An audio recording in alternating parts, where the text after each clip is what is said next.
E aí, será que para realizarmos o investimento em fundos imobiliários, precisamos adquirir uma plataforma profissional para operar?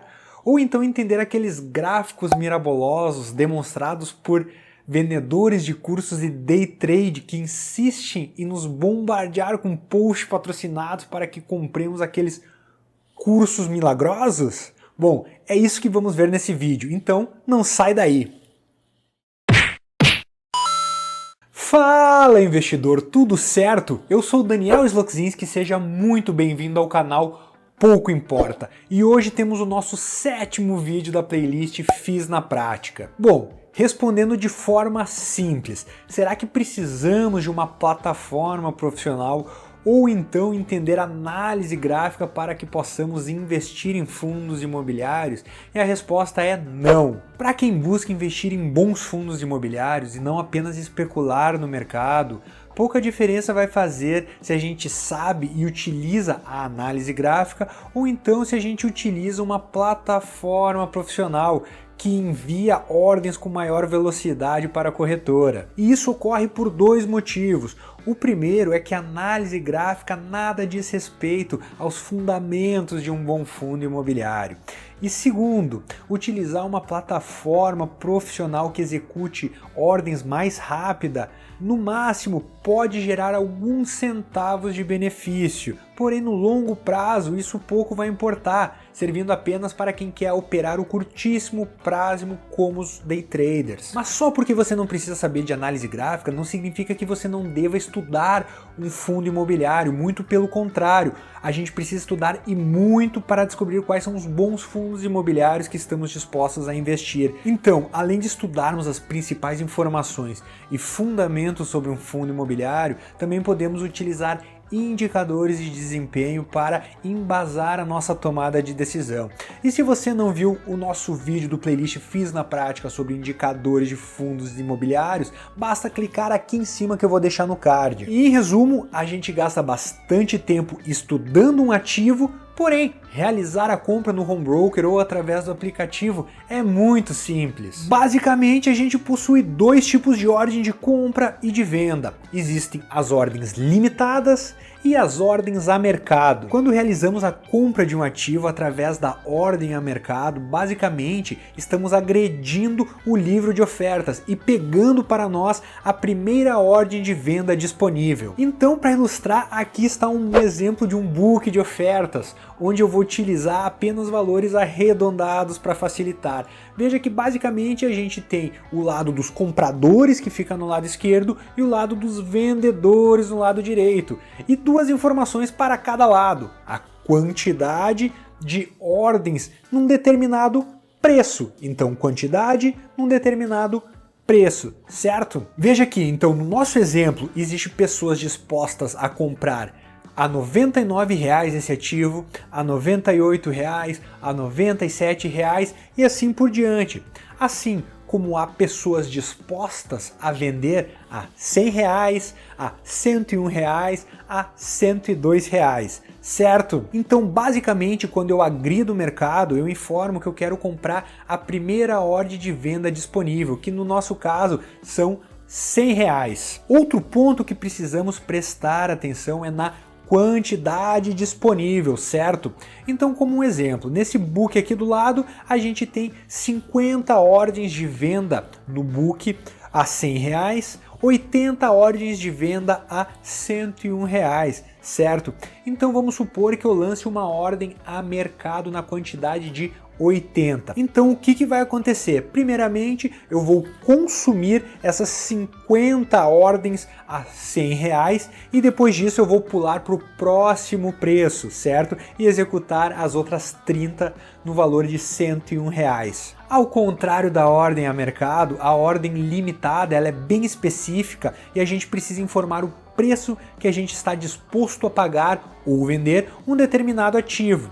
Em resumo, são essas ordens que ficam no livro de oferta. A ordem a mercado, ela vai e compra ou vende direto o primeiro ativo ali disponível, né, de compra ou de venda, enquanto a ordem limitada ela se posiciona no livro de ofertas. Porém, A ordem limitada ela só vai ser executada se aquele ativo for negociado naquele valor. Ou seja, se eu colocar uma ordem aqui no book de R$ 98, a menos que alguém esteja disposto a me vender por R$ 98, a minha ordem vai ser executada.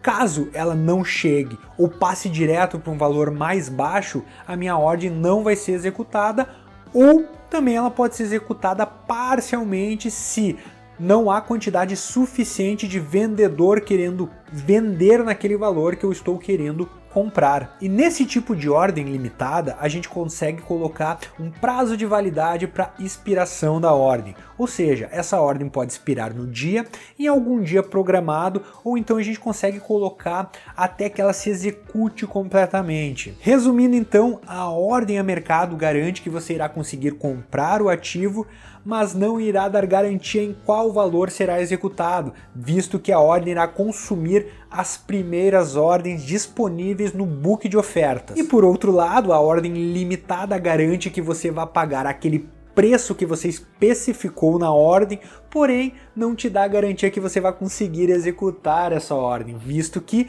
para executar essa ordem é necessário que haja uma liquidez e uma negociação naquele preço que você especificou. E claro que isso a gente está falando para pequenas contas, né? Quando a gente está falando de grandes fundos aí de investimento que vão entrar a mercado ou com ordens limitadas, precisa ter liquidez no mercado para que sejam executadas essas ordens. Então, para mostrar para vocês como é fácil realizar a compra de um fundo imobiliário no qual a gente já tem estudado e está disposto a colocar na nossa carteira, eu vou mostrar para vocês os passos aqui através do aplicativo da corretora. Então a gente precisa fazer o login no aplicativo da corretora, e como eu já mencionei em outros vídeos, a corretora no qual eu invisto é a Rico Investimentos, certo? Porém, esse canal não é patrocinado por ela. Depois de fazermos o login, basta acessarmos a aba Investir e Renda Variável. Através do botão Adicionar Ativos, podemos adicionar o ticker daquele fundo imobiliário que gostaríamos de negociar. No caso, eu vou comprar uma cota de Quisso 11, para exemplo, certo? Então, clicando aqui em Quisso 11, eu consigo ver algumas informações desse fundo imobiliário, como a abertura do dia, a máxima do dia, o preço máximo que ele atingiu no dia e a mínima do dia. Note aqui que ele atingiu 8,50, certo? Agora ele está sendo negociado a 8,55. Ou seja, se eu quiser comprar por uma ordem limitada, vamos supor a 8,50, porque aquele valor já foi negociado ali, eu posso desselecionar a opção melhor oferta, vir aqui e informar qual o valor que eu gostaria de comprar. Então, 8,50, certo? Aqui embaixo a gente tem a validade, que eu posso botar hoje, até cancelar ou até a data, que são aquelas opções que eu falei, né? Ela vai ter a validade de hoje, uma data específica, ou então até executar, certo? E eu posso também agredir o book selecionando melhor oferta, ou seja, eu vou executar no valor disponível. Então, como um exemplo, eu vou deixar flegado melhor oferta e vou agredir o book para ver qual foi o preço executado. Eu avanço, certo? Ele vai me pedir a confirmação e a gente precisa colocar a nossa assinatura digital. Colocando em enviar, a ordem já foi executada. Nós vamos ver agora a ordem, e a ordem então foi executada a R$ 8,55. Porém, se não tivesse nenhuma oferta disponível de venda nesse preço, como eu coloquei melhor oferta, ou seja, uma ordem a mercado, ele ia buscar o próximo preço, então 8,56, 8,57 e assim por diante. Então, basicamente é isso. E se você gostou desse vídeo, não se esquece de dar o like e se inscrever nesse canal. E no próximo vídeo do playlist Fiz na Prática, nós vamos falar sobre imposto de renda, certo? Então, quais são os impostos e quais as alíquotas que incidem sobre os fundos imobiliários e como eu declaro meus rendimentos, as minhas negociações e os meus fundos imobiliários no imposto de renda anual. Certo? Até lá!